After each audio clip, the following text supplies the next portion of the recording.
Welcome to the channel. It's always great to have you visit us. If you're a returning subscriber, you know we love you. If this is your first visit, we're honored to have you with us today as well. This is a special video.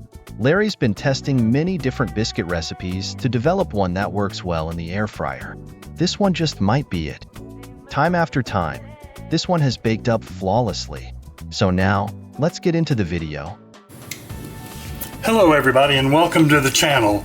If you're a regular or a subscriber, welcome back. And if you're not, if this is the first time, we welcome you and hope you'll enjoy the video. And also invite you to subscribe to the channel so you'll get regular notifications when I post new videos.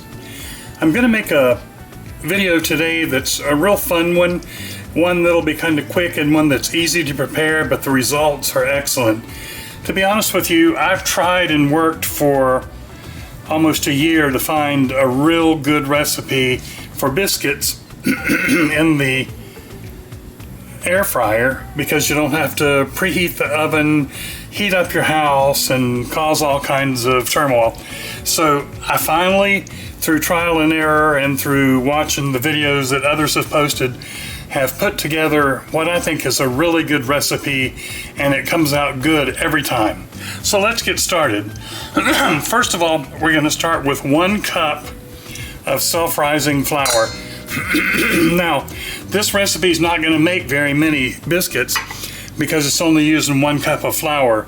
So you're welcome to use all you want. You could double it or triple it if you have the capacity in your air fryer. So we're going to start with 1 cup though on this recipe today, and then we're going to do something that quite a few people do these days. I'm going to take some real cold butter. It's almost frozen, which it needs to be. It can't be warm. And I'm going to grate about 2 tablespoons into the flour with a grater.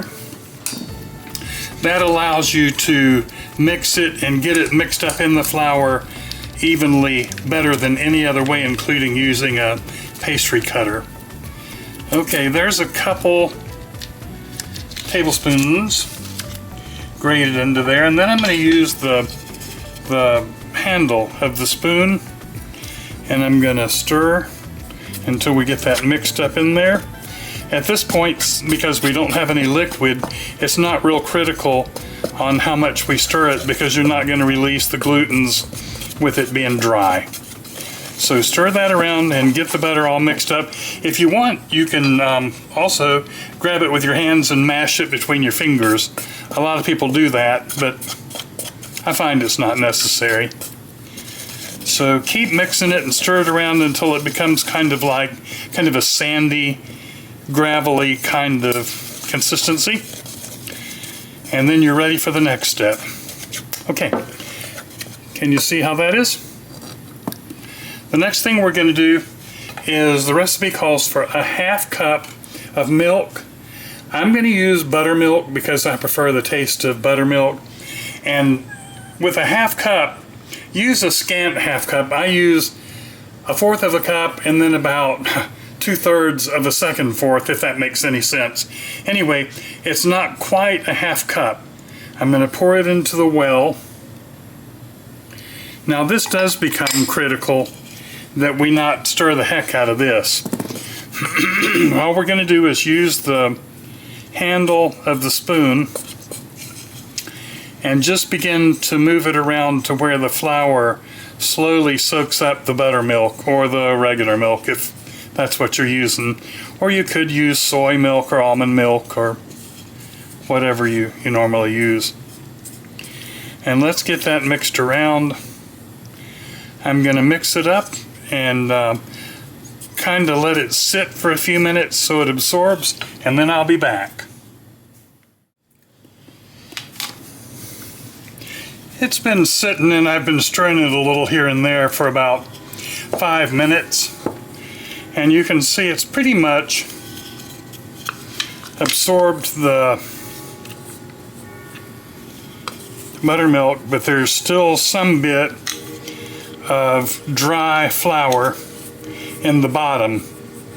You can take your hands and squeeze it together if you want But it's really not necessary with this recipe, as I'm going to show you in a minute. Mostly what I've done is just kind of pressed it down into the flour. So I'm going to do something that I do that's a little different from what most people do. But on a recipe that's as small as this one, it works great and it makes cleanup very easy. I'm going to use a large serving plate and I'm going to flour that. And what I do to flour it is I use these Parmesan cheese shakers that you can get at the Dollar Tree for $1.25.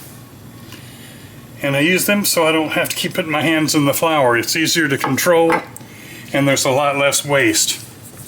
Then I'm going to turn out my dough onto there and make sure we get all of it, including the loose flour that's still in there.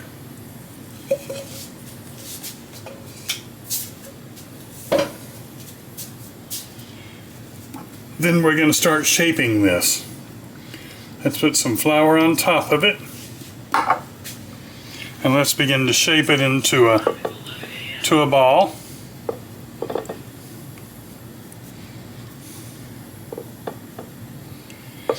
I really like doing this on a plate or a platter.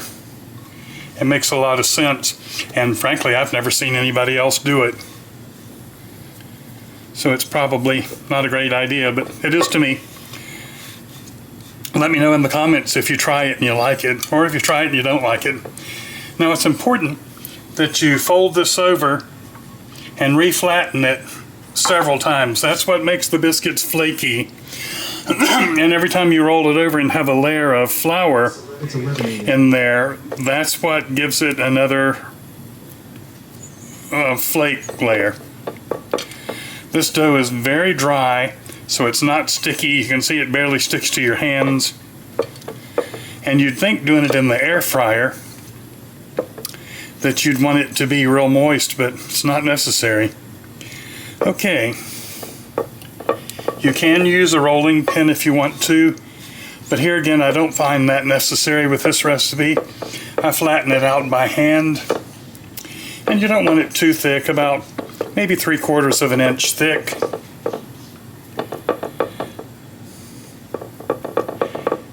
And I'm going to turn the camera off for just a minute and clean my hands up, and I'll be right back.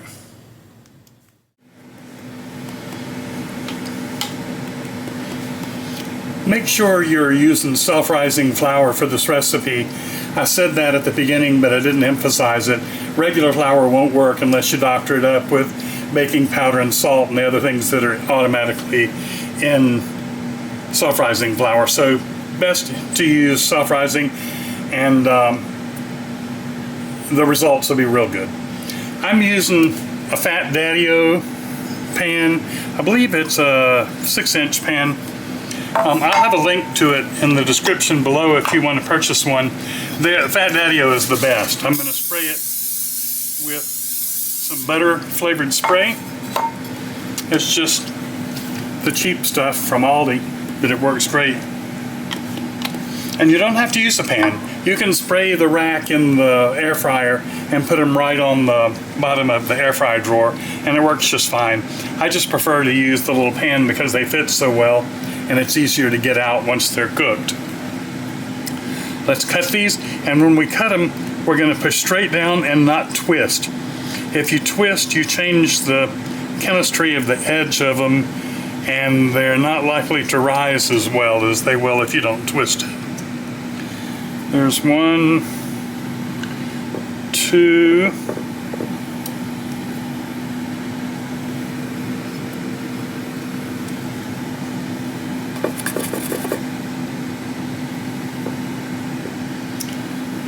3, and you can see about how thick I have those.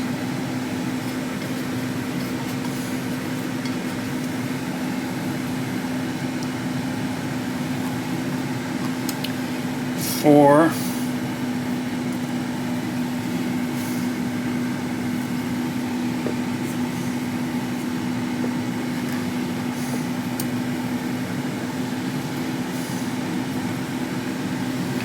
5. It looks like I'm going to get 6. in the Fat Daddy-O, which is perfect. Then I can use some of this dough to put some more just on the rack in the air fryer.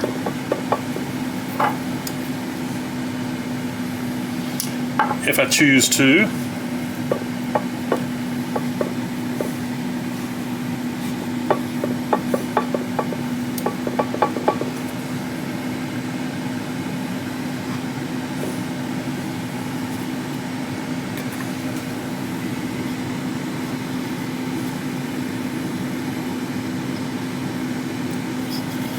Okay, there are 6. Perfectly in there. I've preheated the air fryer.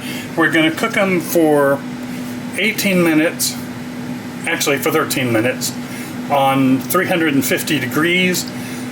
My air fryer has an air fry setting and a bake setting. I find it works a little better on the bake setting, but the air fryer setting will work just fine too. I'll be back and we'll put them in and start them cooking. My go-to air fryer is the Ninja dual drawer air fryer. There will be a link to it in the description below if you would like to purchase one through my Amazon purchase link here on my channel. So what I'm going to do, I've got the pan. I'm going to put the pan right in the drawer. Close the preheated drawer. Have it on 13 minutes and we're going to start it. We'll check it probably in about 10 minutes and make sure it's cooking right and make sure we don't need to take them out a little early. So we'll check back then and I'll bring you along with me to check them. We're down to 7 minutes, so I thought we'd check them. Here, look at that. They've risen up, they're rising, and they're beginning to brown a little bit. So they're coming along just fine. There's about 2 minutes left on the timer, but they're smelling pretty good. That's like, yeah, look. They're browning nicely, looking real good. We'll give them about another minute and get them out. We're down to 1 minute, so we've used 12 minutes of the 13, and I think they're done. So we're going to go ahead and take them out.